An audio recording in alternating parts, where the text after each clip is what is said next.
জান্নাতের গায়ে এতটা এর মর্যাদা বয়ান করা হয়েছে। আজিজ, যখন কোনো জায়গায় ফার্সি আলো বিছানো হয় না, আমাদের যুগের ইমাম প্রত্যেকের বাড়িতে বাড়িতে গিয়ে আমাদেরকে ডাকে, চলো আমার দাদার মজলিস, চলো আমার দাদার মজলিস শুরু হয়ে গিয়েছে, চলো এ আমার চাচারা, এ আমার ভাইয়েরা, এ আমার বোনেরা, এ আমার মায়েরা, চলো আমার দাদার মজলিস শুরু হয়েছে। মনে করবেন যারা বাসাটা এসে যান তারা ইমামের কথাই লাভবে বলেছে। অনেক সৌভাগ্যবান যে আজকে আমরা এখানে উপস্থিত হতে পেরেছি, ইমামের কথাই লাভবে বলতে পেরেছি। নারাই সালাম।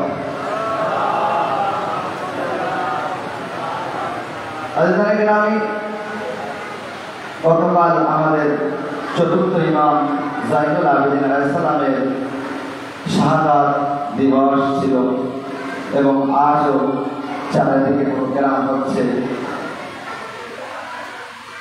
ইমাম জাইনুল আবেদিন আলাইহিস সালামের যে ফজিলত, জিহাদের স্থান কতটা কঠিন ছিল সেটা আজকে বয়ান করবো সংক্ষিপ্ত যে সময়ের মধ্যে যতটুকু বয়ান করা যায়।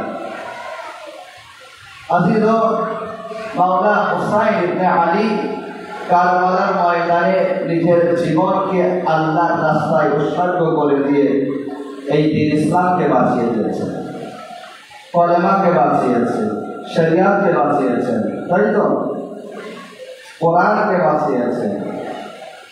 আর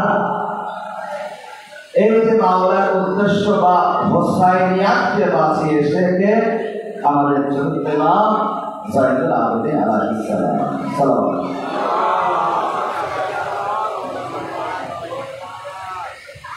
উদাহরণ দিয়ে বোঝাতে পারি, আপনাদের হয়তো শুনে থাকতে পারেন, তো বোঝানোর জন্য বলি, কেন বোঝাতে আগে বাড়তে সুবিধা হবে আমার। মনে করো কিছু আতঙ্কবাদ তারা চাইল একটি ট্রেনকে ও তার যাত্রীকে ধ্বংস করতে। এই ট্রেন ও ট্রেনে যত যাত্রী আছে সবাইকে ধ্বংস করল। কি করল? রেলপাটি কেটে দিল, যাতে ট্রেন উল্টে যায় এবং যাত্রীরাও শেষ হয়ে যায়। তারা কেটে চলে গেল। কিছু লোক দেখতে পেল, তারা যখন দেখতে পেল তাদের মধ্যে থেকে একজন এসে বলতে লাগলো যে ঠিক আছে, দেখো আমরা এই জিনিসটি দেখেছি, ওই ট্রেনকে বাঁচাতে হবে, যাত্রীদেরকে বাঁচাতে হবে।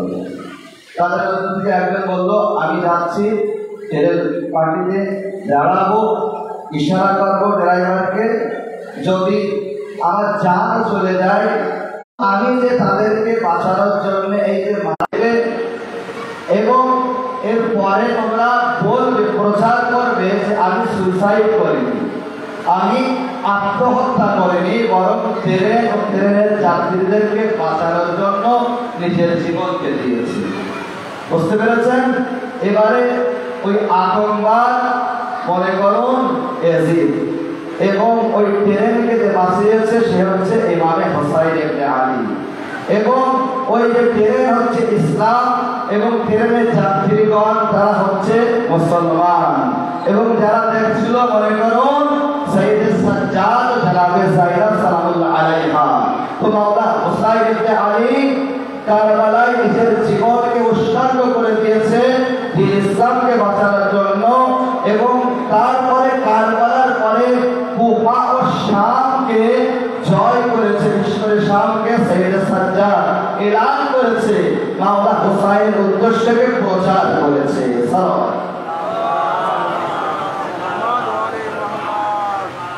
সাইয়েদে সাজ্জাদ ও জনাবে যায়েদ না হলে জানতে পারতাম না যে মাওলা হুসাইন কত বড় কুরবানি পেশ করেছে।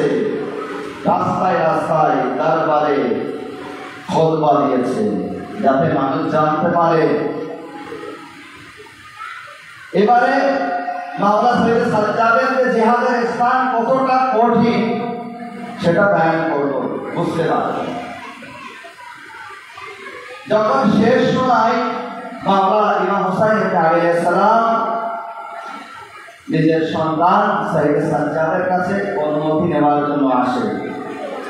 সাইয়েদ সাজ্জাদ এতটা আফসোস করছিলেন, যখন বাবা এসে আদর করলো, ডাকলো, তারপরে তার হুঁশ ফিরল, জ্ঞান ফিরল, তাই তো? যখন দেখলো বাবা বিদায় পাচ্ছে, তখন কি বললো, বাবা আমাকে অনুমতি দিন, আমি ময়দানে যাব।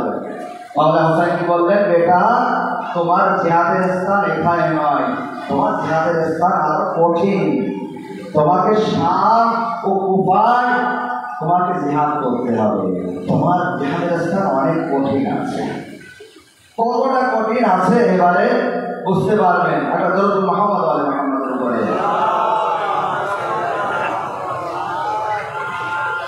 কেমন কঠিন জিহাদের স্থান, মাওলানা হোসেন কারবালাকে জয় করেছে, আর সাইয়েদ সাজ্জাদ শামকে জয় করেছে। কিভাবে?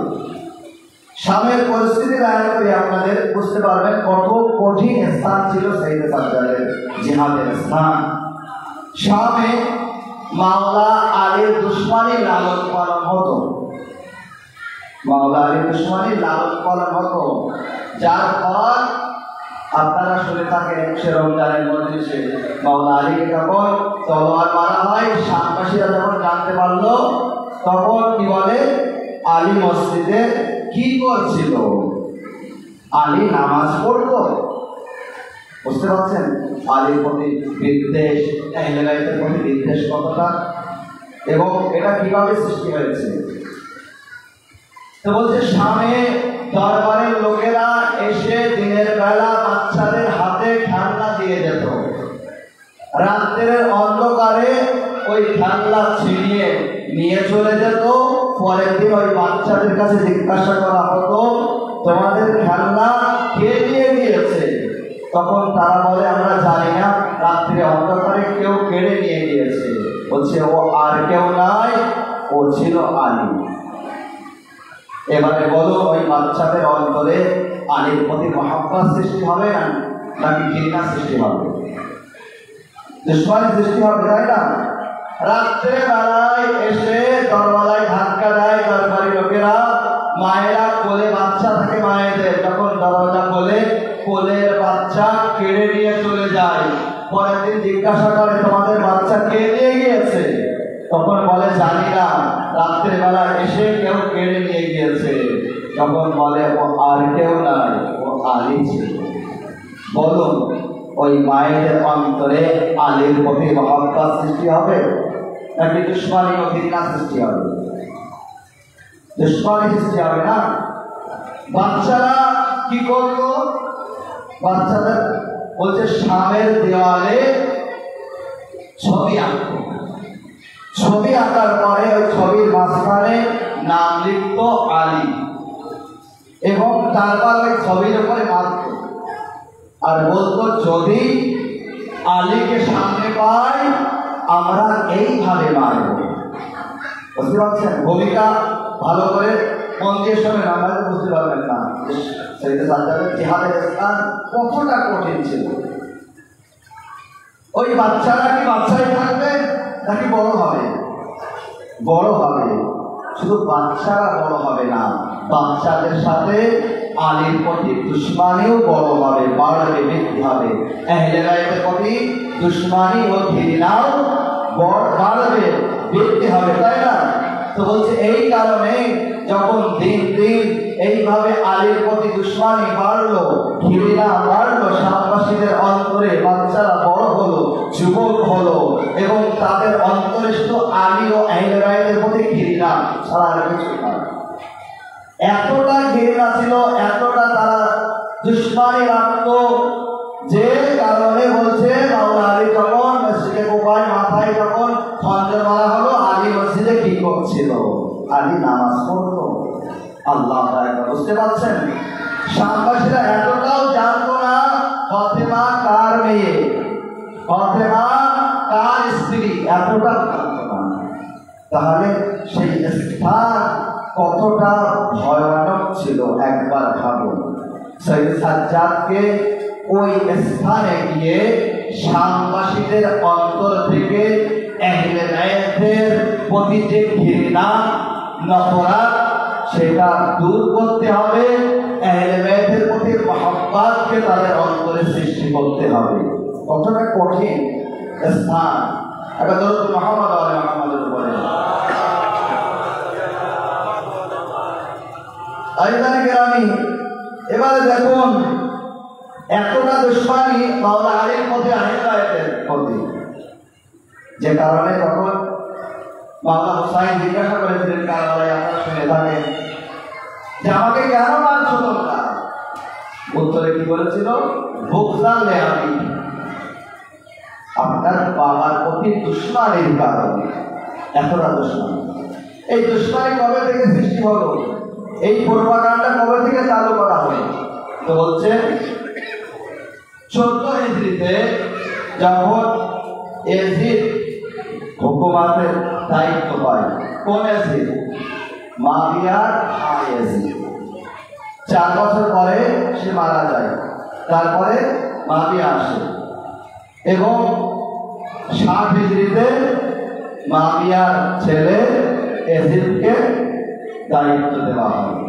তাহলে বানি উমাইয়ার মেহনত, চেষ্টা, প্রোপাগান্ডা কতদিনের? 60 থেকে 14 বার দিন কত থাকে? 46, তাই তো? 46 বছরের মেহনতের ফল দেখতে পাচ্ছে যে আলীর প্রতি, আহলে বায়তের প্রতি এতটা ঘৃণা, এতটা দুশ্মনী, এতটা নফরত তাদের অন্তরে যে তারা আলীর নাম সহ্য করতে পারত না। এবং মাওলা আলীর ক্যারেক্টার কেমন পেশ করা হয়েছে? আলী কোন মানুষের ক্যারেক্টার পেশ করা হয়নি। কোন লুটপাট কোন জায়গায় হলে আলী জড়িত। বাচ্চাদের কাছ থেকে খেলনা নেওয়া হচ্ছে, কে নিয়েছে? আলী। মায়েদের কোল থেকে বাচ্চা ছিনিয়ে নেওয়া হচ্ছে, কে নিয়েছে? আলী, তাই তো? তো আলীকে কেউ ভালো বলে কেউ মানত না, আহলে বায়তকে ভালো বলে কেউ মানত না। এই হচ্ছে শামবাসীদের পরিস্থিতি। এমন স্থানে গিয়ে মাওলা সাইয়েদ সাজ্জাদকে জিহাদ করতে হবে এবং সেখানে গিয়ে কি করতে হবে? সাইয়েদ সাজ্জাদকে নিজের খানদানকে বাঁচাতে হবে, নিজের খানদানের সম্মানকে বাঁচাতে হবে, শরিয়াতকে বাঁচাতে হবে, কোরআনকে বাঁচাতে হবে, শরিয়াতকে বাঁচাতে হবে, দ্বীনকে বাঁচাতে হবে, কলেমাকে বাঁচাতে হবে, তাই তো? এতটা কঠিন স্থানে গিয়ে, তাও নিজের বাড়িতে বসে নয়, বরং দুশমনের দরবারে গিয়ে, সেখানে গিয়ে খানদানের যে দুশমনী সেটা দূর করতে হবে, খানদানকে বাঁচাতে হবে এবং খানদানকে বা আহলে বায়তকে মানাতে হবে। সালাম।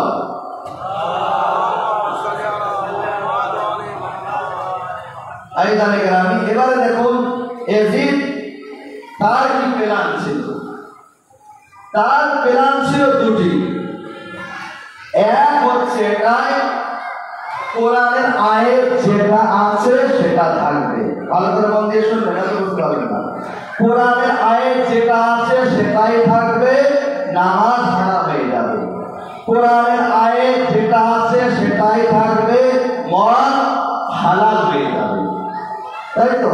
এক কথায় হালালে মুহাম্মাদিকে হারামে পরিণত করা আর হারামে মুহাম্মাদিকে হালালে পরিণত করা, এটাই ছিল ইয়াজিদের উদ্দেশ্য। সেই কারণে ইয়াজিদের যে শের ছন্দ বিখ্যাত ছিল। কেমন করে বলছে? নাচ গান হতো সেখানে, সেখানে শের বিখ্যাত। মদ ইসলামে হারাম তো? হ্যাঁ হারাম। খ্রিস্টান হয়ে যাও, হওয়ার পরে মদ পান করো, তারপর আবার মুসলমান হয়ে যাও। বুঝতে পারছেন? হালালে মুহাম্মাদিকে হারামে পরিণত করা, হারামে মুহাম্মাদিকে হালালে পরিণত করা। মদ হারাম, খ্রিস্টান হয়ে যাও, মদ পান করো, আবার মুসলমান হয়ে যাও। এই যে ছন্দ শের বিখ্যাত আছে। এবারে নাম্বার এক, দ্বিতীয় কি ছিল তার প্ল্যান? নিজেকে খলিফায়ে রাসূল প্রমাণ করা এবং তার বিরুদ্ধে এক বাগী ইসলামের দুশমন রুখে দাঁড়িয়েছে, যার নাম মাশাআল্লাহ কি হুসাইন ইবনে আলী, এটা প্রমাণ করা। দুটো প্ল্যান ইয়াজিদের। দাঁড়ায় সালমান।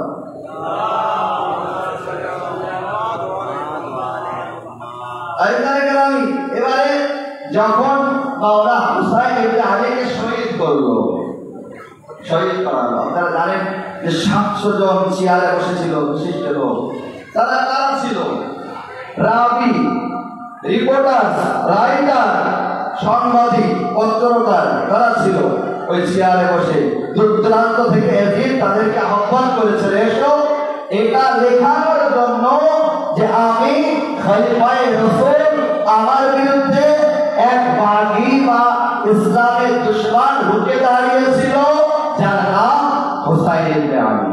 এটা লেখানোর জন্য দূর-দূরান্ত থেকে রাবি, রিপোর্টার, রাইটার, পত্রকার বা সাংবাদিকদেরকে সে আহ্বান করে নিয়ে আসলো। এবারে দেখুন সৈয়দ সাজ্জাদের যে জিহাদের স্থান বুঝতে পেরেছেন কতটা কঠিন। দামেস্কের জামে মসজিদ, সেখানে লোকজন ভরে গেল, তাই তো? কতটা লোক বলছে একদম পুরো ফুল, ছুরি ফেলারও জায়গা নেই। সৈয়দ সাজ্জাদকে নিয়ে আসা হলো, এক কোনায় দাঁড় করানো হলো, হাতে হাত করে, পায়ে বেড়ি, গলায় তর, কোমরে লাঙ্গা, তাই তো? প্রমাণ করানো হচ্ছে সেখানে কে জিতেছে কে হেরেছে। এবং এটা লেখার জন্য দূর-দূরান্ত থেকে রাবি বা রিপোর্টার, সাংবাদিকদেরকে ডাকা হয়েছে। যখন এই পরিস্থিতি, সেখানে আপন বলে কেউ নেই। আলীর নাম শুনলেই পাথর মারা শুরু, আলীর নাম শুনলেই গরম পানি ফেলা শুরু, আলীর নাম শুনলেই আগুনের গোলা ফেলা শুরু। রাস্তায় মহিলারা পর্যন্ত নিজের নিজের বাড়ি থেকে, আপনার মশাই মাত্র শোনেন না, গরম পানি ফেলেছিল, আগুনের গোলা ফেলেছিল, তাই তো? কতটা দুশ্মনী এই শামবাসীদের অন্তরে ছিল আহলে বাইতের প্রতি। তো সেই স্থানে এমন পরিবেশকে জয় করতে আমি সৈয়দ সাজ্জাদকে, যখন সেখানে পুরো লোক এসে গেল, মন দিয়ে শুনবেন, সাথ দিবেন এবং উৎসাহ দিবেন। সৈয়দ সাজ্জাদের কথা বয়ান করছি, আমার কথা নয়, তাই উৎসাহ দিবেন, হাত তুলে বা একটু নাড়াই লাগাবেন যাতে পরিবেশ ভালো লাগে। সৈয়দ সাজ্জাদের খুতবা বিখ্যাত আছে, যেটা শুনলে মানুষ এমনি খুশি হয়ে যায়। শুনবেন, যখন দরবারে এজিদ নিজের দরবারি খতিব বা বক্তাকে বলল, যাও মেম্বারে গিয়ে বানি উমাইয়ার যত প্রশংসা করা যায় তুমি প্রশংসা করো, আর বানি হাশিমের যত বদনামি করা যায় তুমি বদনাম করো। খতিব আগে বাড়লো, মেম্বারে উঠলো, ওঠার পরে বানি উমাইয়ার যত প্রশংসা করা যায় প্রশংসা করতে লাগলো। তারপরে বানি হাশিমের বদনাম করতে লাগলো। বদনাম করতে করতে এই স্থানে, এই জায়গায় পৌঁছালো যে এজিদ, যে রাসূলের খলিফা, তার বিরুদ্ধে এক বাগী বা ইসলামের দুশমন সে রুকিয়ে দাঁড়িয়েছে, যার নাম মাশাআল্লাহ হুসাইন। এই স্থানে যখন পৌঁছালো এবং রাবি, রিপোর্টার, পত্রকার, সাংবাদিকরা নিজেদের কলম উঠালো লেখার জন্য, বলছে পুরো দরবারের নজর হঠাৎ একদিকে গেল, সেই কোনায় যার হাতে হাত করি, পায়ে বেড়ি, গলায় তর, চিৎকার করে আমার বিমার ইমাম একবার বলতে লাগলো, ওই মিথ্যাবাদী চুপ কর, আর মেম্বার থেকে নিচে নেমে আয়, তুই মানুষকে সন্তুষ্ট করার জন্য আল্লাহকে অসন্তুষ্ট করছিস। আরে আমার মাওলা কি বলেছে এটা বড় কথা নয়। সৈয়দ সাজ্জাদ যে কথা বললেন, ওই কথা বলার পরে খতিব ভয়ে ভয়ে চুপ হয়ে গেল, আর মেম্বার থেকেও নেমে গেল। সালাম।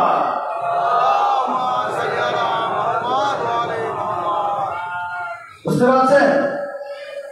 এবং যখন এমন হলো, তখন সেই রাবি, রিপোর্টার, পত্রকার বা সাংবাদিকরা তখন এক অপরের হাতকে ধরলো, এখন লিখিস না, পরিস্থিতি বদলে যাচ্ছে, এখন লিখিস না, পরিস্থিতি পরিবর্তন হচ্ছে।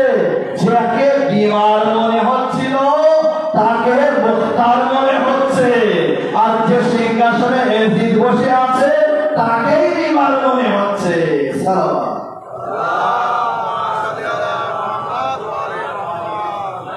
সেইটা সাজ্জাদ নিজের চাচা মাওলা হাসানের রাস্তা অবলম্বন করলেন। মাওলা হাসান কি করেছিলেন? যখন মেম্বারে এক খলিফা যখন উঠেছিল, কি বলেছিল যে আমার বাবার মেম্বার থেকে নিচে নেমে আয়, তাই তো শুনেছেন তো, আমার বাবার মেম্বার থেকে নিচে নেমে আয়। এটা অসম্পূর্ণ বাক্য, আগে আছে আমার বাবার মেম্বার থেকে নিচে নেমে আয়।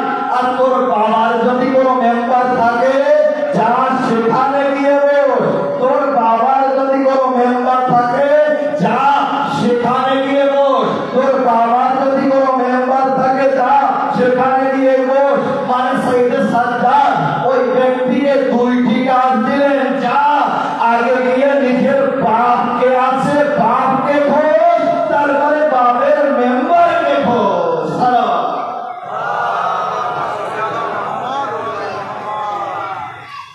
সাইয়েদে সাজ্জাদ যখন বললেন তখন ওই খতিব বক্তা ভয়ে ভয়ে নিচে নেমে আসলো। যখন নিচে নেমে আসলো, এরপরে সাইয়েদে সাজ্জাদ বলতে চাইল বা বলল যে আমি ওই কাঠের ঢাঁচার উপরে গিয়ে কিছু বলতে চাই। মেম্বার বললেন না কেন? মেম্বার সেটা হয় যেখান থেকে আহলে বাইতের গুণগান গাওয়া হয়, তাই তো? সালাম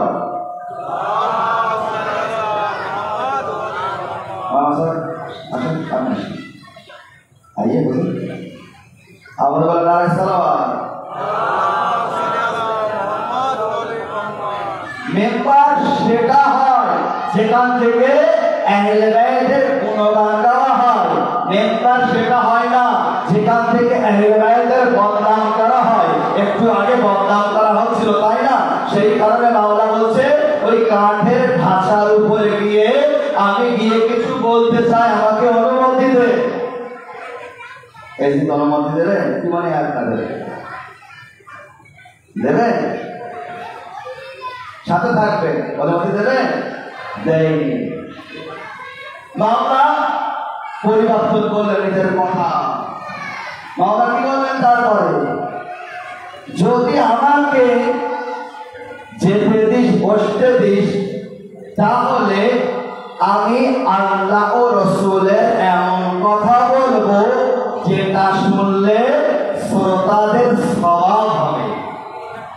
আল্লাহ একবার শুনতে উঠল শ্রোতারা, এ কি শুনছি? আমরা তো শুনেছিলাম এরা ইসলামের দুশমন, বাগী, এদের মুখে আল্লাহ আল্লাহ রসুলের কথা। আল্লাহ একবার এ কি শুনছি? চমকে গেল। বলতে দে না, অনুমতি দেওয়া যাবে না। আরে এজিদ বলতে দে, বিমার আছে। তখন এজিদ কি বলতে লাগলো? বিমার আছে তো কি হয়েছে, হায়দারে কারদারের পোতা আছে। সালাম। হায়দারে কারদারের পোতা আছে। আর লোক বলতে লাগলো এজিদ দে, বলতে দে। 50 জন, 100 জন, 150 জন, 200 জন পাল্টে লাগলো, বলছে এজিদ দে, বলতে দে। বিমার, হাতে হাত করি, পায়ে বেড়ি, তারপরে কি করবে? না, অনুমতি দেওয়া যাবে না। একে যদি অনুমতি দেওয়া হয় তাহলে কি হবে? মেম্বার থেকে ওই সময় পর্যন্ত না নামবে বা নামবে না যত সময় আমার পূর্বপুরুষদের বা আমার বংশের বেইজ্জত না করে ছাড়বে। আল্লাহ একবার এই কথা তখন বলো। দেখুন, নিজের বাড়ি ডেকে দুশমনকে জালে ফাঁসানো অনেক সহজ, কিন্তু দুশ্মনের বাড়িতে গিয়ে, দুশ্মনের দরবারে গিয়ে এই দুশ্মনকে তার জালে ফাঁসানো অনেক বড় কঠিন। আর এটা সাইয়েদে সাজ্জাদ করেছে। শুনবেন মন দিয়ে। এদিন যে অনুমতি দে, বলছে না অনুমতি দেওয়া যাবে না, মেম্বারে যদি যায় না আমার বেইজ্জত না করে চলবে না। আরে এদিকে কে আছে? আরে বিমান আছে, তোর দরবার, তোর লোক, তোর সিংহাসন, তোর তাজ, তোর মেম্বার, তোর সৈন্যরা, তোর এলাকা, তোর শক্তি, তোর রাজত্ব, আর এ কিনা তোর বেইজ্জত করবে? আরে কে আছে? একবার এসিদের মুখ থেকে বার হয়ে গেল, আরে জানো না এর মুখে মুহাম্মাদের জবান আছে।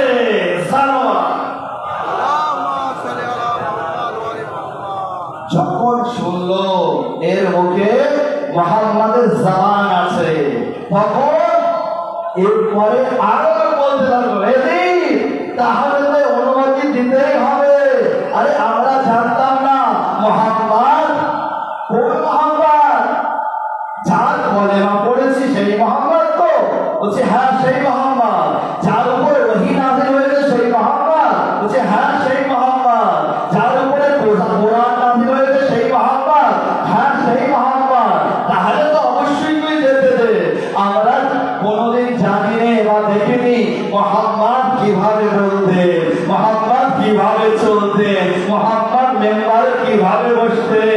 এদিন অনুমতি দে, এদিন বাধ্য হয়ে গেল অনুমতি দিতে।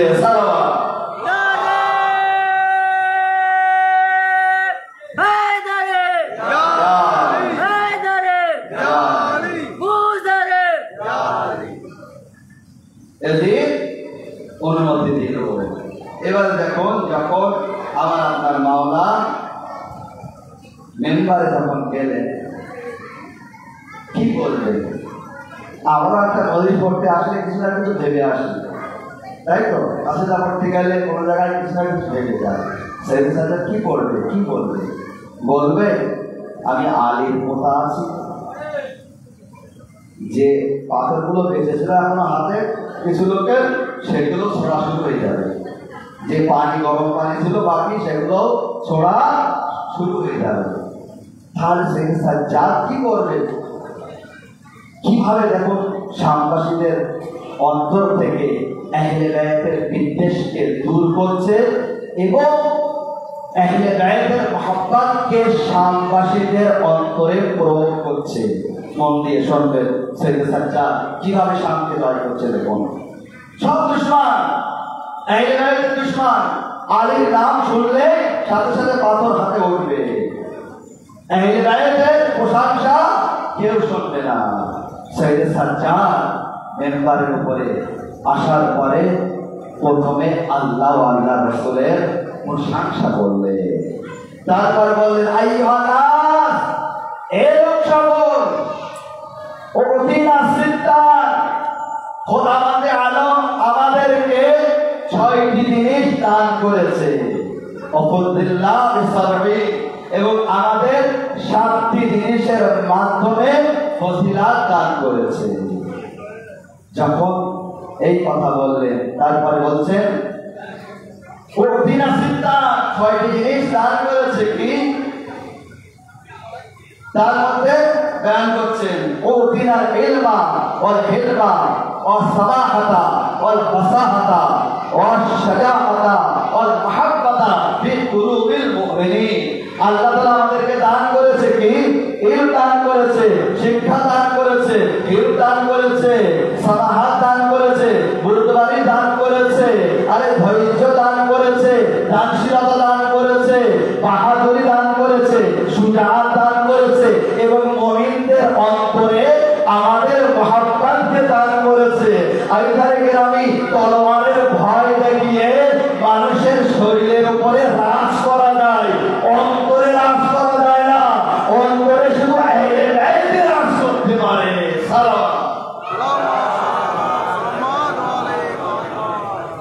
যখন এমন কথা শুনলো না ওই রাবিরা, রিপোর্টার্সরা, তখন তারা বলতে লাগলো এই কি শুনছি? আরে কি বলছে? আল্লাহ তাদেরকে ইলম দান করেছে, সারাহাত দান করেছে, এদের বাহাদুরি দান করেছে, ধৈর্য দান করেছে, সুন্দর ভাষা দান করেছে, এদেরকে এদের মহব্বত মুমিনদের অন্তরে দান করেছে। আমরা তো শুনেছিলাম এরা বাগী, আমরা তো শুনেছিলাম এরা ইসলামের দুশমন। ঠিক বলছে? এক অপরকে জিজ্ঞাসা করছে হাত ধরে রাবিরা, রিপোর্টাররা, পত্রকাররা, সাংবাদিকরা, আরে ঠিক বলছে, ঠিক বলছে, ঠিক বলছে। অন্য রাবিরা হাত চেপে দিয়ে বলছে, আরে যদি ঠিক না বলতো তাহলে এজিদ কি বলতে দিত? তার মানে ঠিক বলছে, এজিদ চুপচাপ আছে। সালাওয়াত।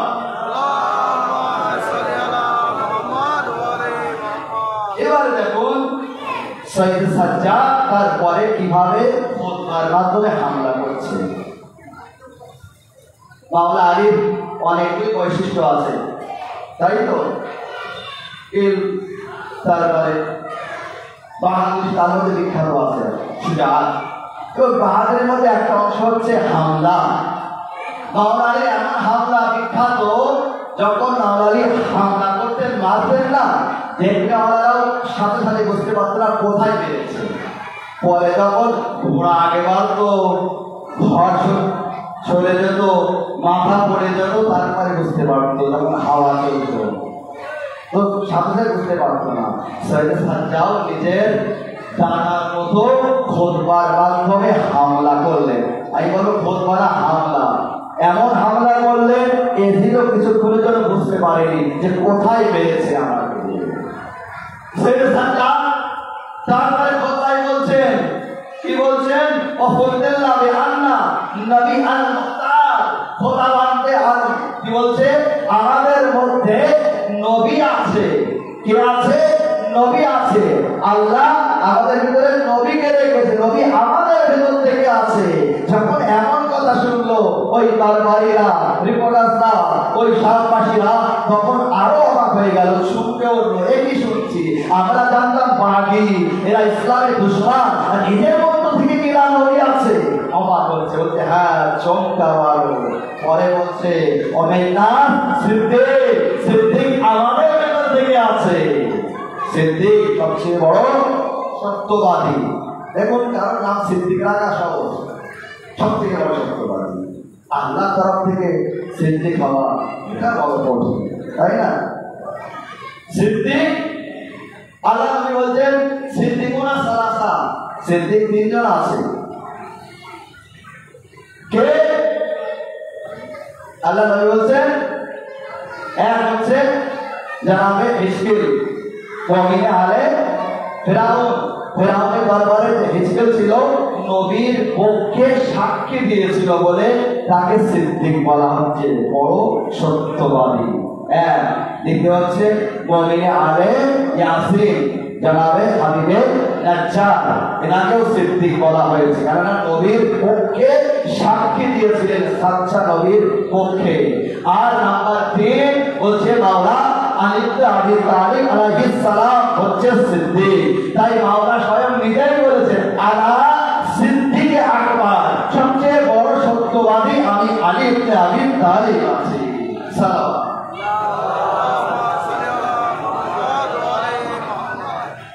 দেখুন নবীরা সবাই সিদ্দিক, কিন্তু তার ভিতরেও দুজন নবীকে কোরআনে সিদ্দিক বলা হয়েছে নাম ধরে। ইব্রাহিম আইয়ুব সিদ্দিক বা ইউসুফ আইয়ুব সিদ্দিক নাম এসছে। ইউসুফ নবী কথা এসছে, একটি কথা বয়ান করি আপনার সামনে। যেমন ইউসুফ নবীকে কুয়ার ভিতরে তার ভাইয়েরা ফেলে দিল। কুয়া কেমন ছিল? কুয়ার পানি ছিল না, উপরে সরু, নিচে চওড়া, এবং তাতে পোকা, মাকড়, কীট, পতঙ্গ, সাপ, বিচ্ছু তার ভিতরে ছিল। যখন ইউসুফ নবীকে ফেলে দেওয়া হবে না কুয়ার ভেতরে, তখন সবাই হামলা হলে আগে বাড়লো। তার ভিতরে এক সাপ ছিল, সেই সাপ তখন বলতে লাগলো খবরদার, ইউসুফ সিদ্দিক আছে, সিদ্দিক নবী আছে, যে সিদ্দিক হয় তাকে কামড়ানো যায় না। বুঝতে পারলেন? একটা দিকে ইশারা করছি। আরে নবীর সাথে হিজরাতের রাত্রে একজন ব্যক্তি ছিল, যাকে বলা হচ্ছে সিদ্দিক, এবং সে যখন ছিল না, আমাদের রিওয়ায়াত অনুযায়ী সে সাপ থেকে কেঁদে ফেলেছিল। তারা রিওয়ায়াত দেখছে অন্যরকম ভাবে, কিভাবে সাপের চালায় পা রেখেছিল, সাপ কামড়াচ্ছিল, তাই সে কেঁদেছিল। আমি কিন্তু কোরআন বলছে, আল্লাহ তাআলা কোরআনে বলছে সিদ্দিক হয় তাকে সাপ কামড়ায় না। মানে কোরআন হয়ে গেল, হয় যে সিদ্দিক ছিল না, নয়তো সাপও কামড়ায়নি। সালাম। আগে লাইন বলছে কি বলছে, মেঘনা সিদ্দিক ওয়া মেঘনা তাইয়া, জাফরে তাইয়া আমাদের ভেতর থেকে আছে। আল্লাহ একবার সবাই চমকে যাচ্ছে, কি শুনছি, কি শুনে রেখেছিলাম, আজকে আমরা কি শুনছি। আগে বলছে পরে এমন হামলা করলেন, এসে তো বুঝতে পারলো না কেমন হামলা, কোথায় মারলো। আগে বলছে কি মেঘনা আসাদুল্লাহ ও আসাদুর রাসূল, আরে আল্লাহর শের, শেরে খোদা আমাদের ভেতর থেকে আছে, এবং আল্লাহর রাসূলেরও শের জানাবে হামজা আমাদের ভিতর থেকে আছে। যখন এই নাম শুনলো জানাবে হামজার নাম, দরবারীরা তখন বলতে লাগলো হামজা নাম শোনা শোনা লাগছে, চেনা চেনা লাগছে, কোন হামজা শুনবেন সাথে থাকবেন, উৎসাহ দেবেন। আরে সাইয়েদ সাজ্জাদ বয়ান করছে দেখুন কিভাবে, আরে তখন দরবারের মধ্যে হইচই শুরু হয়ে যাচ্ছে। বলছে হামজা, কোন হামজা? কে বলছে রাসূলের চাচা হামজা। আচ্ছা রাসূলের চাচা হামজা, কোন হামজা? বলছে যার কলেজা হিন্দা চিবিয়ে চিবিয়ে খেয়েছিল ওই হামজা। আবার বললো আরে সেই হিন্দা খেয়েছিল, সেই হিন্দা কে আছে, কেউ বলতে লাগলো। আবার কেউ বলছে আরে হিন্দা ওই যে সিংহাসনে বসে আছে এজিদ, ওই এজিদের দাদি হলো হিন্দা।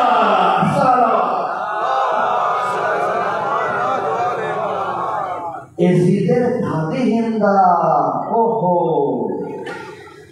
আর সে কিনা রসুলের খলিফা বলে দাবি করছে, রসুলের স্থানে বসেছে। আল্লাহু আকবার। এই কি শুনছি, আমরা কোথায় ছিলাম? যার পাথর হাতে ছিল সব পড়ে গেল, যাদের হাতে ছিল চমকে উঠলো, অবাক হলো, কি শুনছি, এই কি অবস্থা। আরে আমরা কি জেনে রেখেছিলাম এদের বিরুদ্ধে, আর এখন কি জানতে পারছি।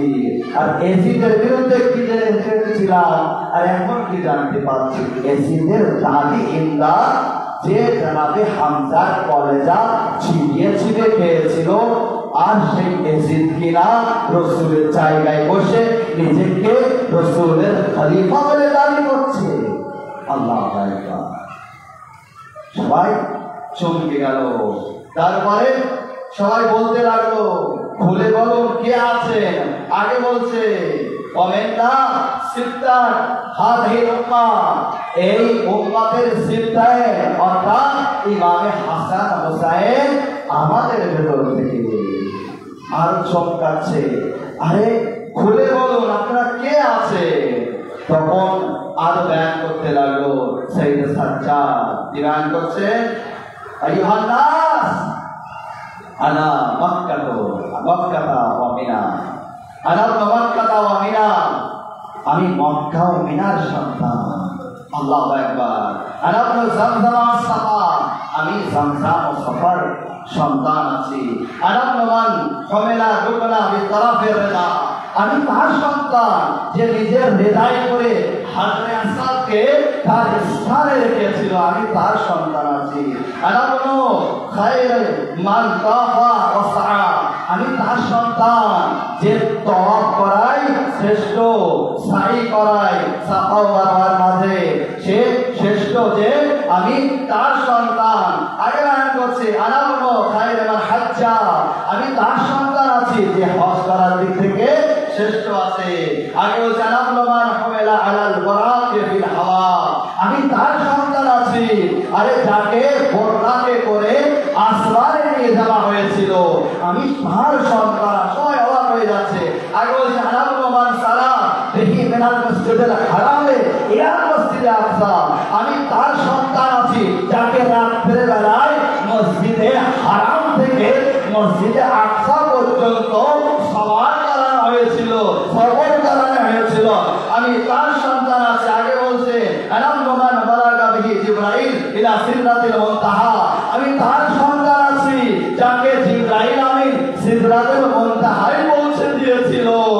আগে আমি বলছিলাম মান সাল্লাল্লাহু মালাইকাতি সামা, আমি তার সন্তান আছি যে আরশে গিয়ে ফেরেশতাদের সাথে নামাজ পড়েছে, এবং ফেরেশতাদের নামাজ পড়িয়েছে, আমি তার সন্তান আছি।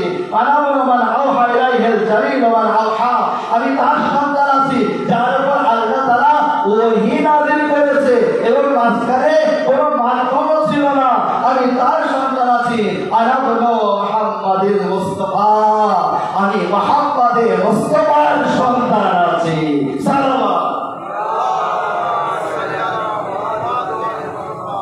যখন এমন শুনতে লাগলো এমন কথা, আমি তো মহান ব্যক্তি, এমন মহান ব্যক্তির সন্তান, তার বিরুদ্ধে আমরা কি জেনে রেখেছিলাম, এটি শুনছে আজকে অবাক হয়ে যাচ্ছে, চমকে যাচ্ছে।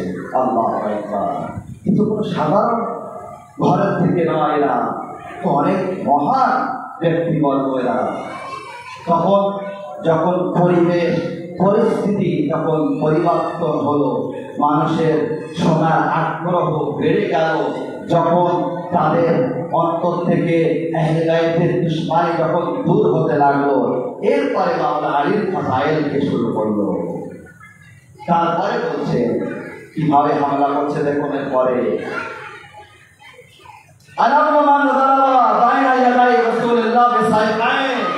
আমি তার সন্তান আছি যে রাসূলের সামনে দুই রকম তলোয়ার নিয়ে যুদ্ধ করেছে।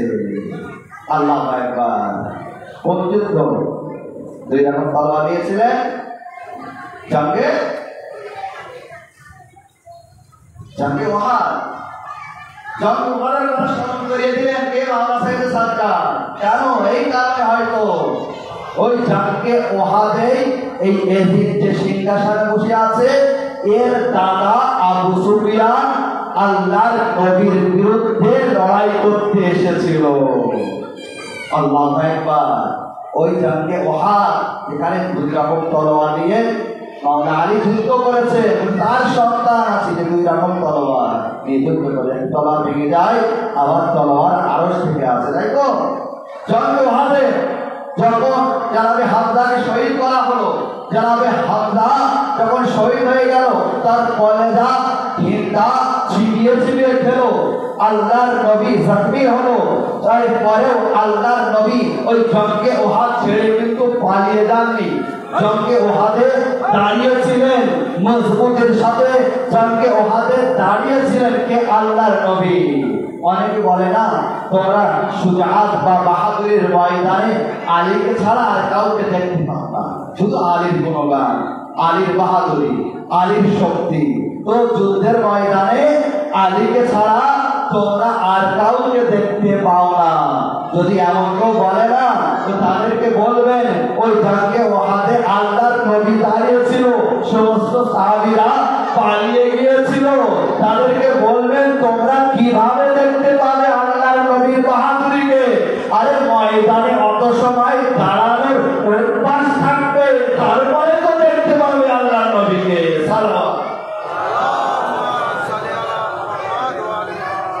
আল্লাহর নবী দাঁড়িয়ে আছে মজবুতের সাথে, সাহাবীরা পালিয়ে যাচ্ছে, কিন্তু সেখানে আল্লাহর নবী দাঁড়িয়ে আছে। মাওলানা আলী বিদ্যুতের মতো আসে নবীর কাছে এবং আল্লাহর নবী তাওয়াফ করছে, আর যত আক্রমণ আছে সেটি থামাচ্ছে, আর কোন সাহাবী নেই, সব পালিয়ে যাচ্ছে। এক আল্লাহর নবী দাঁড়িয়ে আছে মসজিদের সাথে, মনে হচ্ছে যেন আসমান তার কাঁধের উপরে আছে, সরে গেলে যেন আসমান পড়ে যাবে। এক আল্লাহ ইবাদত করছে, দ্বিতীয় আল্লাহর নবীকে মাওলায়ে কায়নাত জমিনে তওয়াফ করছে। আরে নবুয়ত দাঁড়িয়ে আছে, ইমামত তওয়াফ করছে। আল্লাহু আকবার।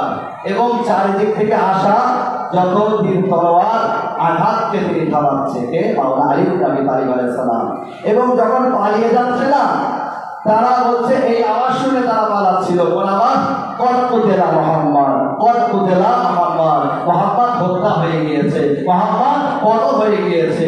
যখন এই কথা শুনে তারা পালাচ্ছে না, আল্লাহর নবীকে কি বললেন? মাওলানা আলী ইবনে আবি তালিব আলাইহিস সালাম এক হাত দিয়ে তলোয়ার চালাচ্ছে, এক হাত দিয়ে আল্লাহর নবীকে উঁচু করে বলতে লাগলেন, হাযা মুহাম্মদ, হাযা মুহাম্মদ, এই তো মুহাম্মদ, মুহাম্মদ মারা যায়নি, কতল হয়নি, এই তো মুহাম্মদ, হাযা মুহাম্মদ, হাযা মুহাম্মদ, হাযা মুহাম্মদ। বলছে আল্লাহ তাআলা মাওলানা আলীর তারিকা এত পছন্দ হলো, আল্লাহ তাআলা আমাদের কিবরিয়া আসলো, এ আমার হাবিব আজকে আলী তোমাকে এক হাতে উঁচু করে বলছে, হাযা মুহাম্মদ, হাযা মুহাম্মদ।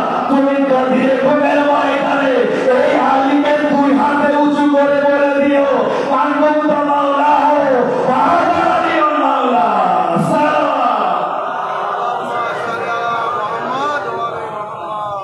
মাওলা আলী যুদ্ধ করছে, পুরো তাওয়াফ করছে মাওলা আলী। চারিদিক থেকে আসা যত তীর তলোয়ার আঘাত মাওলা আলী থামাচ্ছে। হঠাৎ মাওলা আলীর তলোয়ার ভেঙে গেল। যখন তলোয়ার ভেঙে গেল না, মাওলা আলীর দিকে আল্লাহ নবীর নজর পড়লো। আল্লাহ নবী কি করলেন? একটা খেজুরের ডাল নিয়ে ছুঁড়ে দিলেন। আলী যখন খেজুরের ডাল নিলেন না, একবারের জন্যও সংকোচ পোষণ করলেন না আল্লাহর নবীর উপরে। হাজার হাজার কাফেররা তাদের মাঝে খেজুরের ডাল দিয়ে লড়াই করা যায়, কিন্তু আল্লাহর নবী দিয়েছে, কোনো অবজেকশন নাই, কোনো সন্দেহ নাই, এটা নিয়েই যুদ্ধ করবো। আলী যুদ্ধ করছে, কত সময় খেজুরের ডাল থেকে থাকবে, ভেঙে গেল। আবার একটি খেজুরের ডাল দিলেন, ভেঙে গেল। আবার একটি ডাল দিলেন, ভেঙে গেল। তিনবার যখন ভেঙে গেল না, এদিকে আরশে আল্লাহ তাআলা জিবরাইল আমিনকে আওয়াজ দিলেন, জিবরাইল যাও, জুলফিকারকে নাও, আলীর হাতে অবতীর্ণ হও। জুলফিকার অবতীর্ণ হচ্ছে এই কাসিদার সাথে, লা হাতা ইল্লা আলী, লা সাহেব ইল্লা জুলফিকার। এমন কোনো যুদ্ধ নেই আলীর বিনা জয়লাভ হয়, এমন কোনো তলোয়ার নেই জুলফিকারের মতো শক্তিশালী হয়। সালাওয়াত।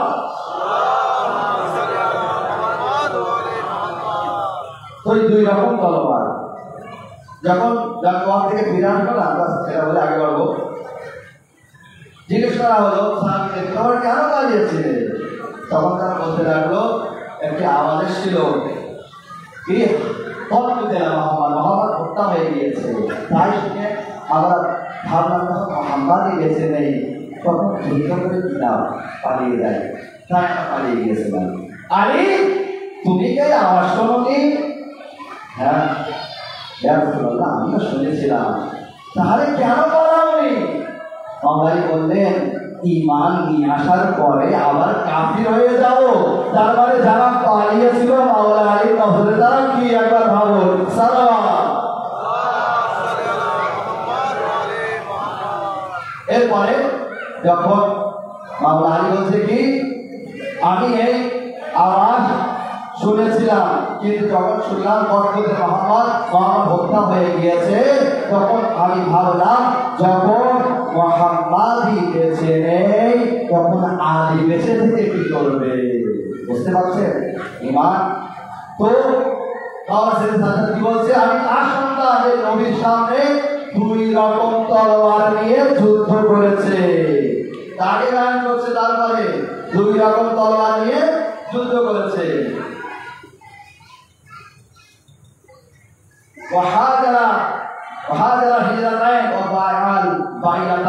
আমি তার সন্তান যে দুইবার হিজরত করেছে, আমি তার সন্তান যে নবীর হাতে দুইবার বাইয়াত করেছে। আগে আরো গান করছে, আরে আমি তার সন্তান যে দুই কিবলার দিকে ফিরে নামাজ পড়েছে, দুই কিবলার দিকে ফিরে নামাজ পড়েছে। এক বাইতুল মুকাদ্দাস, দ্বিতীয় কাবা থেকে ফিরে নামাজ পড়েছে। আগে বলছেন যে আর ভুলে গেলেন আপনি কে আছে আর সে কে আছে। বলছে হ্যাঁ আমি তার সন্তান আছি যে শাবে মেরাজে কোথায় পর্দার পিছনে ছিল, আমি তার সন্তান আছি। আমি তার সন্তান আছি যে হিজরাতের রাতে নবীর বিছানায় শুয়েছিল। লোকেরা অবাক হয়ে যাচ্ছে, আরে এত মহান ব্যক্তি দুনিয়ায় আসলো, দুনিয়া থেকে চলেও গেল, আর আমরা জানতেও পারলাম না সেই মহান ব্যক্তিকে। অবাক, অস্থির, পেরেশান। আরে ঘুরে বলুন আপনি কে আছেন আর সে কে আছে, আপনি কার সন্তান আছেন? তখন সাইয়েদে সাজ্জাদ আরো ঘুরে বলতে লাগলো, আমি তার সন্তান আছি, আরে যে নবীদেরকে সাহায্য করেছে, আমি তার সন্তান আছি যে আদমের দোয়াকে কবুল করিয়েছে, আমি তার সন্তান আছি যে নবীর নৌকাকে পার করিয়েছে, আমি তার সন্তান আছি যে ইব্রাহিমকে আগুন থেকে বাঁচিয়েছে, আমি তার সন্তান আছি ইউসুফ নবীকে কুয়া থেকে বার করেছে, অর্থাৎ আমি তার সন্তান আছি যে নবীদের সাহায্য করেছে, আমি তার সন্তান আছি যে নবীর প্রত্যেক জায়গায় সাহায্য করেছে, আমি তার সন্তান আছি যে কবরের নূর আছে, আমি তার সন্তান আছি যে মেহশারের ছায়া আছে, আমি তার সন্তান আছি যে কাসিমুল জান্নাতে নার আছে, আমি তার সন্তান আছি যে জান্নাতেও পাঠায় আর দোজখেও ফেলে দেয়।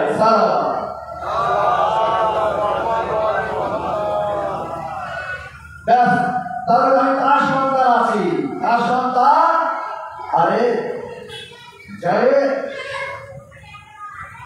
দুইবার হিজরাত করেছে, যে হিজরাতের রাতে নবী বিছানায় শুয়েছে, যে নবী হাতে দুইবার বাইয়াত করেছে, যখন অস্থির হলো না, পেরেশান হয়ে গেল, অস্থির হয়ে যাচ্ছে পুরো শ্রোতা, পুরো দরবারবাসী যখন অস্থির হচ্ছে না, তখন একবার কি করতে লাগলো, সবাই বলছে কে আপনি আছেন, কার সন্তান আছেন, ওই ব্যক্তি কে আছে বলে বলবে হ্যাঁ বলবো আর বোঝাবো অবশ্যই। তারপরে বলতে লাগলো, আরে ওই যে সিংহাসনে বসে আছে তাকে জিজ্ঞাসা করো, আরে কাবার ভিতরে কে জন্মগ্রহণ করেছে, ওর দাদা না আমার দাদা? এই আজিজ বল, কার দাদা কাবার ভিতরে জন্মগ্রহণ করেছে, তোর দাদা না আমার দাদা? এই আজিজ বল, কার দাদা? দেখুন এখানে এই আজিজ বলা অনেক সহজ, কিন্তু ওই সাহের দরবারে এই আজিজ বলা অত সহজ ছিল না, যেটা সাইয়েদে সাজ্জাদ নিজের বাহাদুরিকে দেখাচ্ছে। এই আজিজ বল, কাবার ভিতরে কার দাদা জন্মগ্রহণ করেছে, তোর দাদা না আমার দাদা? তখন লোকেরা বলতে লাগলো, আরে আপনি বলে বলুন কে ওই কার দাদা আছে? তখন আবার আল্লাহ সাইয়েদে সাজ্জাদ বয়ান করলেন, কি বয়ান করছে, যে তোমরা অস্থির হয়েও না, অবাক হয়েও না, ওই যে কাবার ভিতরে জন্মগ্রহণ করেছে ওর কে আছে, ওর আমার জাত বা আমার দাদা আলী ইবনে আবি তালিব আছে। আমি তার সন্তান আছি, জাদ্দি আলী ইবনে আবি তালিব। আগে বায়ান করছে জাদ্দি আলী ইবনে আবি তালিব, আর তো ফাতিমা জাহরা, আর তো সাইয়্যিদাতুন নিসাইল আলামিন। আমি জান্নাতের নারীদের সন্তান, দুনিয়ার নারীদের সন্তান ফাতিমা জাহরার সন্তান আছি। আগে বায়ান করছে আমি আনাবন খালিদাতুল কুবরা, খালিদাতুল কুবরার সন্তান আছি। আনাবন হুসাইন, আমি হুসাইনের সন্তান আছি, যাকে কতল করা হয়েছে, কারবালার ময়দানে হত্যা করা হয়, সম্পূর্ণ শেষ হয়েছে, কারবালার ময়দানে হত্যা করা হয়েছে, শেষ করা হয়েছে। এবারে দেখুন প্রত্যেক ব্যক্তি কাঁদতে লাগবে, প্রত্যেক ব্যক্তি দরবারে কাঁদতে লাগলো। আমরা কোথায় ছিলাম, আজকে কি জানতে পারছি? আমরা পথভ্রষ্ট ছিলাম, জানতাম না, মায়ের পাচ্ছে শেষ পয়েন্ট করে শেষ করো। এরপরে সাইয়েদে সাজ্জাদ বলে, এই আজিজ শোন, সকাল থেকে আমাকে দাঁড় করিয়ে রাখা হয়েছে এবং এটা প্রমাণ করার জন্য কে হেরেছে কে জিতেছে। জিতেছে, তাই তো? কে জিতেছে, কে জিতেছে? এই এদিন বল, কে জিতেছে, কে জিতেছে? আমার বলতে লাগবে না। এবং পুরো সবাই দরবারে কাঁদতে লাগছে, হয়তো শুরু হয়ে গেল, জোর করে কাঁদছে। হঠাৎ এদের কি বললো, পরামর্শ দিল কি করা যায়, এদের আওয়াজ কিভাবে দেওয়ানো যায়। তখন বললো আজান দাও। আজান একজন আজানের কাজ হবে না, 7 জন মিলে আজান দাও। 7 জন মিলে আজান দিতে লাগলো। আল্লাহু আকবার। বাবা সাজ্জাদ বলেন, নিশ্চয়ই আল্লাহ সবচেয়ে বড়। আশহাদু আল্লা ইলাহা ইল্লাল্লাহ। সাজ্জাদ বলেন, আমিও সাক্ষী দিচ্ছি, আমার জান সাক্ষী দিচ্ছে, আমার রক্ত, আমার মাংস, আমার নাচ সব সাক্ষী দিচ্ছে আল্লাহ ছাড়া কোনো উপাস্য নেই। আশহাদু আন্না মুহাম্মাদার রাসূলুল্লাহ। আর যখন এই কথা বললো, মুয়াজ্জিনরা এই বাক্যই বলছিল, একবার সাইয়েদ সাজ্জাদ বললেন, এই মুয়াজ্জিনরা, এই বাক্যর অবস্থা তোমরা থেমে যাও। মুয়াজ্জিনরা থেমে গেল। সাইয়েদ সাজ্জাদ এরপরে বলতে লাগলো, আরে সকাল থেকে ধার করানো হয়েছে আমাকে, কে জিতেছে কে হেরেছে, রিপোর্টার রাইটারদেরকে ডাকা হয়েছে কে জিতেছে কে হেরেছে লেখার জন্য। এবারে আমি বলছি শোনো, আরে এই নজির বল, এই আজানে যে মুহাম্মাদের নাম নেওয়া হয়েছে ও কার নানা আছে? যদি তোর বাবার নানা হয় তাহলে তুই জিতেছিস, আর যদি আমার বাবার নানা হয় তাহলে আমার বাবা হুসাইন দেয়ালি জিতেছে। সালাম। এসে বলতে বাধ্য হলো, সবাই জানতে পারলো, হ্যাঁ হুসাইন আলীর নানা মুহাম্মদ মুস্তাফা। যে আলীর নাম শুনে শামবাসীরা পাথর ছুঁড়ে মারছিল, আলীর গুণগান গাইতে লাগলো। সাজ্জাদ চলছে, বলছে দেখো আলীর পোতা চলছে। সেই সাইয়েদ সাজ্জাদ তার উপরে কত জুলুম, কত অত্যাচার হয়েছে একবার ভাবো। বিমারে কারবালা, যে সাইয়েদ সাজ্জাদ কারবালার পরে যতদিন বেঁচেছিলেন, শুধু আমাদের জন্য কি হয়, ওসায় শুনে তারপরে আমরা কাঁদি না, কাদার জন্য মজলিস শুনতে হয়, ওসায় শুনতে হয়। সাইয়েদ সাজ্জাদের জন্য মজলিস শোনার দরকার করতো না। সামনে যে দৃশ্য দেখতো কারবালার সাথে মিল খেত, সাথে সাথে কাঁদতে লাগতো। যদি কোনো বাচ্চিকে দেখতো সাথে সাথে সাকিনার কাঁপাকাঁপি করে যেত, কাঁদতে লাগতো। কোনো এক ব্যক্তি এসে বলতে লাগলো, মাওলা আমার যুবক ভাইয়ের বিয়ে আছে, আপনাকে আমন্ত্রণ দেখলো। যখন যুবক ভাইয়ের বিয়ের কথা শুনলো না, কারবালার দিকে ফিরে নিজের বুকে হাত মেরে একবার বলতে লাগলেন, এ আমার কারিয়ার যাওয়ার ভাই আলী আকবার। যখন বাজারে যেতেন, বাজারের লোকেরা কি করতো, বিশেষ করে কসাইরা নিজের দোকানের যে মাংসগুলো ঢেকে দিত। কেন? এই কারণে সাইয়েদ সাজ্জাদ তো দেখতে পায়, তার সাইয়েদ সাজ্জাদ কাঁদবে, সাইয়েদ সাজ্জাদকে জবাব দিতে হবে। আসাদার কাছে কারবালা মাংস দেখলে কাঁদতেন, কারবালার কথা মনে পড়ে যেত।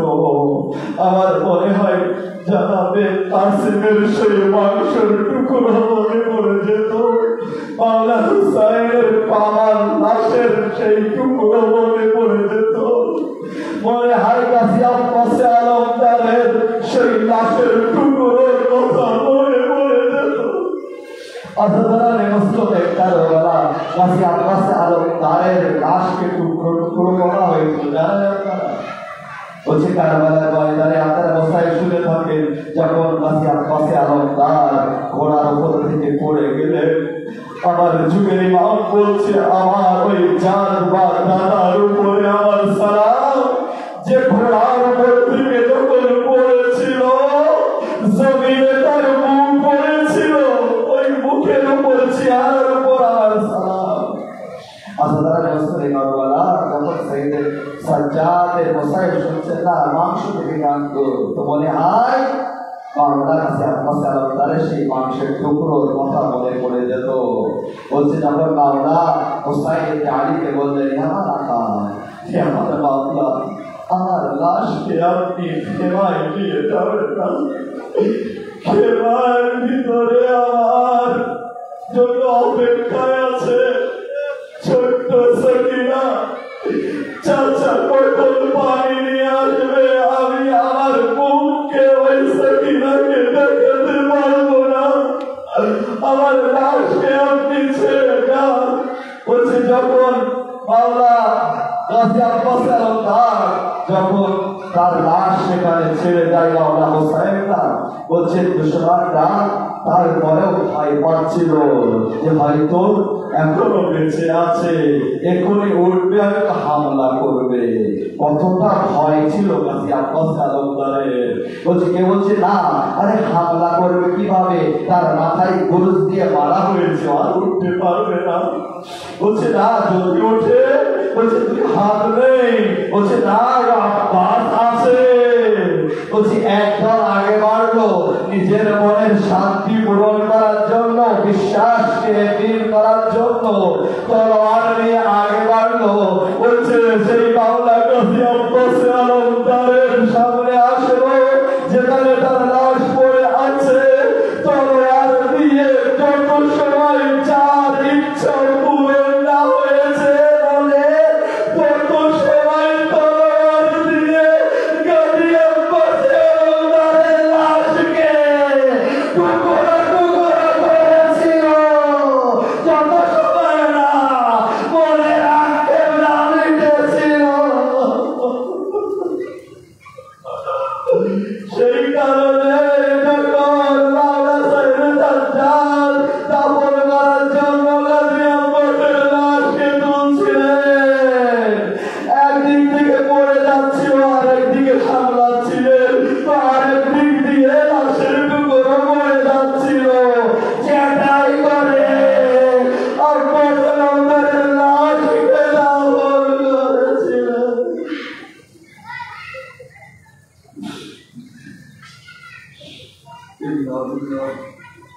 وإنا إليه راجعون. رضا بالله وتسليما بأمره على الله على القوم العظيم. يا رب محمد وعلى محمد واستغفر ايش مكتوب لك في قبول لنا. يا رب محمد وعلى محمد واستغفر فينا بكم كنت تعلم أشكال ذلك يا رب محمد وعلى محمد واستغفر لنا على الشريك وكل شيء كنت عليه شيء يا رب محمد وعلى محمد واستغفر لنا আজাবার মুমিন মুমিনাত এই মজলিস শরীফের কোরআন সকলের মনের মধ্যে ছেড়ে বরণ করে দাও, সকলের বাড়ি থেকে তাওয়াক্কুল বালা সুরাতি পাওয়া পাওয়া থেকে দূর করে দাও, সকলের বুঝে ভাই বরকত দাও। يا الله محمد وعلى محمد واستغفر لنا আমাদের নামে আমাদের কবুল করে দাও। يا الله আমরা সবাই যেন যুগের নামে সাদরে এবং মওতে পারি সেই কবুল দান করো। ربنا تقبل منا انك انت السميع العليم